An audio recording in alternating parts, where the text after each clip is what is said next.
त्रिदेव। इस सृष्टि में त्रिदेव यानी कि 3 देवों का वास है।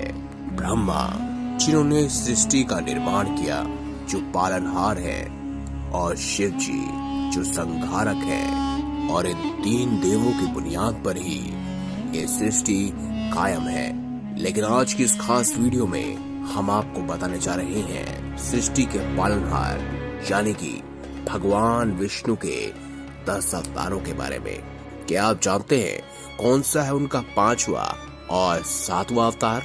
नहीं, इसीलिए हम शुरू करेंगे शुरुआत से और जानेंगे उनके 10 अवतारों के बारे में। इसीलिए वीडियो में बने रहिए और वीडियो को अंत तक जरूर देखिए ताकि आपको सही और सटीक जानकारी मिल सके।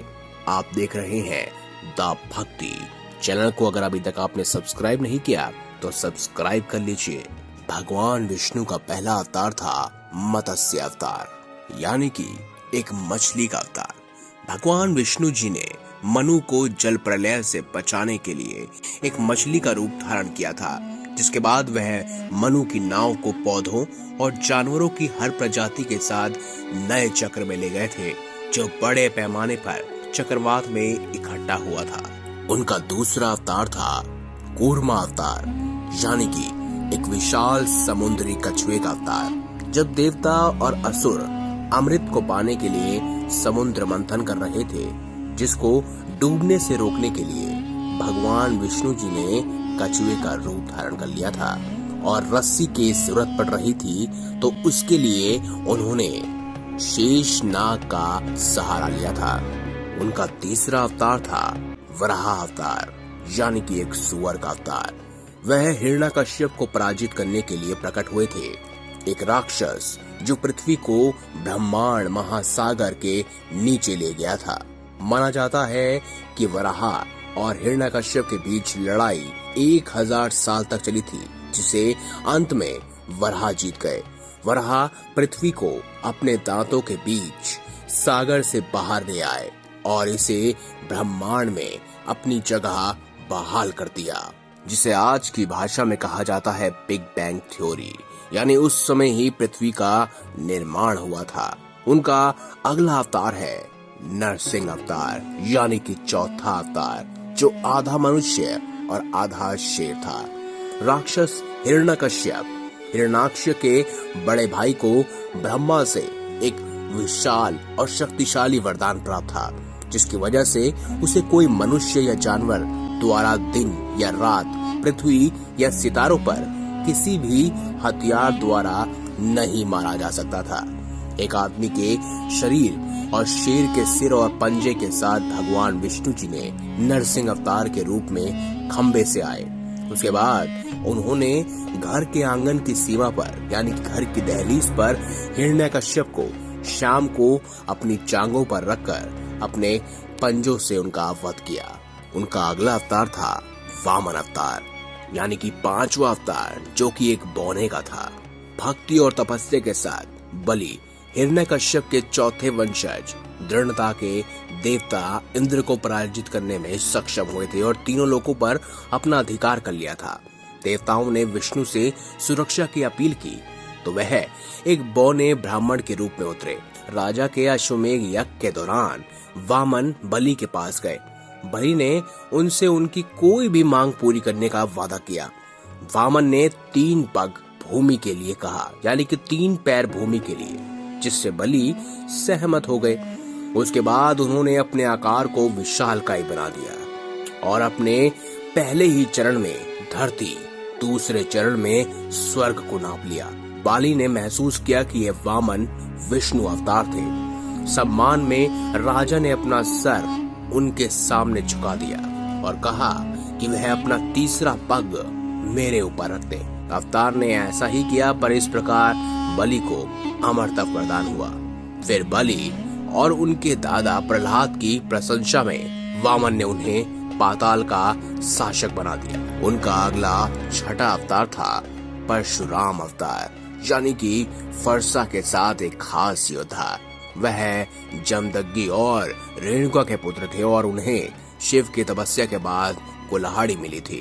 कहते हैं वह एक ब्राह्मण और क्षत्रिय के बीच कर्तव्यों के साथ हिंदू धर्म या योद्धा संत में पहले ब्राह्मण क्षत्रिय हैं। राजा कार्तवीर्य अर्जुन और उनकी सेना ने अपने आश्रम में परशुराम के पिता का दौरा किया और संत उन्हें दिव्य गाय कामधेनु के साथ खिलाने में सक्षम रहे। इसीलिए राजा ने गाय की मांग की, लेकिन जमदग्नि ने इनकार कर दिया। क्रोधित राजा ने आश्रम को नष्ट कर दिया और गाय को साथ ले गया। तब परशुराम जी ने राजा को अपने महल में मार डाला और उनकी पूरी सेना को नष्ट कर दिया। बदले में कार्तवीर्य के पुत्रों ने जमदग्नि की हत्या कर दी।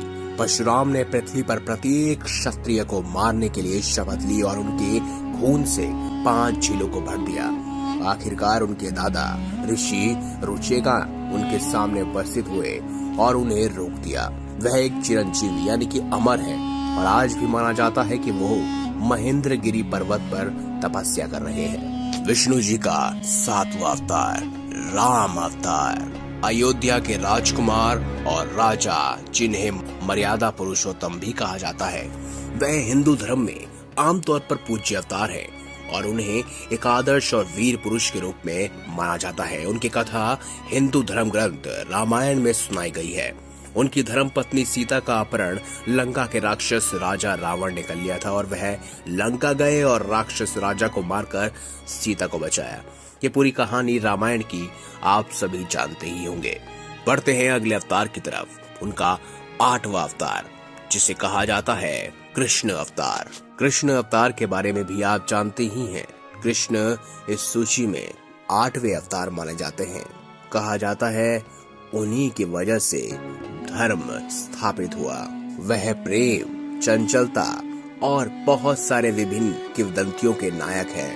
महाभारत हो या फिर अपने मामा कंस के वध की कथा, ये सब आप जानते ही हैं। बढ़ते हैं अगले अवतार की तरफ, यानी कि 9वें अवतार की तरफ, और वो है साक्षात बुद्ध भगवान। जी हाँ, बौद्ध धर्म के संस्थापक गौतम बुद्ध को हिंदू धर्म में विष्णु के अवतार के रूप में आमतौर पर शामिल किया जाता है।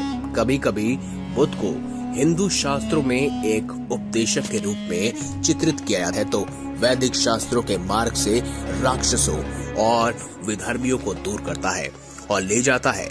लेकिन एक और विचार उनके एक दयालु शिक्षक की प्रशंसा करता है, जिसने अहिंसा के मार्ग का प्रचार किया। चलिए अब जानते हैं भगवान विष्णु का 10वां अवतार, जो अभी उन्होंने लिया नहीं है, जिसे कहते हैं कल्कि। कल्कि को विष्णु के अंतिम अवतार के रूप में वर्णित किया गया है, जो प्रत्येक काले युग के अंत यानी कलयुग में आता है। वह एक सफेद घोड़े के ऊपर होंगे। उनकी तलवार एक धूमकेतु की तरह चमकती रहेगी। वह प्रकट होंगे जब तब केवल अराजकता, बुराई और उत्पीड़न प्रचलित होगा। धर्म गायब हो जाएगा और वह सत्य युग और अस्तित्व के एक और चक्र को पुनः आरंभ करने के लिए काली युग को समाप्त करे। तो दोस्तों, ये थे भगवान विष्णु के 10 अवतार। आप कमेंट करके जरूर बताइएगा कि आपको उनका कौन सा अवतार सबसे प्रिय है। और अगर आप भी ऐसी ही खास वीडियोस आगे चाहते हैं, आप चाहते हैं हम ब्रह्मा के अवतार या शिव जी के अवतार लेके आए, तो भी कमेंट बॉक्स में जरूर लिखिएगा। और चैनल को सब्सक्राइब अवश्य कीजिए, क्योंकि भक्ति में ही असली शक्ति है।